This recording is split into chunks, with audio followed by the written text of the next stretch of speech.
in answer to the question, how do you help people get ready for this? My answer would be, we should have started a long time ago.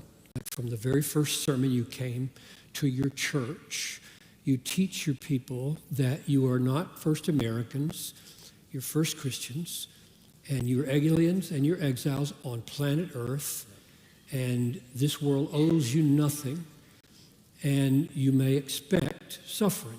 And that should be preached when things are going as well as they can possibly go, because it's built into the nature.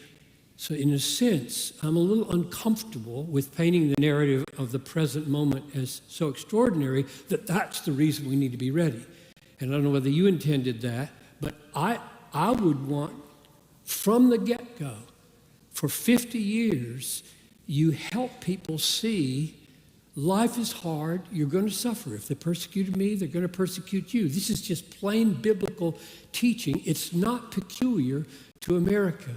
All over the world, people are suffering. And that would be true if America were heaven and on earth.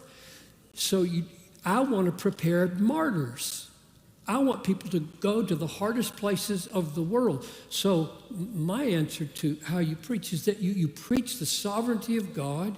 You preach the fact that suffering is to be expected. You preach the flip side of prosperity theology. The problem with prosperity theology is that it lacks a doctrine of suffering. And so, pastors, you want to build into your people capacities to suffer and not be a child born who can't talk ever, and you'll be caring for this child for the next 30 years, or it might be persecution. You don't know what it might be. So I think the kind of preaching that the church needs is just 1 Peter through and through. You preach what the Bible says about suffering. Blessed are those who are persecuted for righteousness' sake, for great is their reward in heaven. Rejoice in that day and be glad. So I know that you believe this, but that what you just did for the last 10 minutes there, I think can have an effect of making people angry and sowing seeds of, how do you turn that? So I'll stop with a question.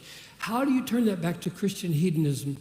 Because the last thing we want is for people to walk out of church on Sunday seething with anger at their culture. That's the dominant emotion that they have. I want them thrilled with the sovereignty of God, thrilled that they're saved, thrilled that they have meaning in life rooted in the gospel, thrilled that no matter what happens in this world, they're going to be able to walk in the truth and joy.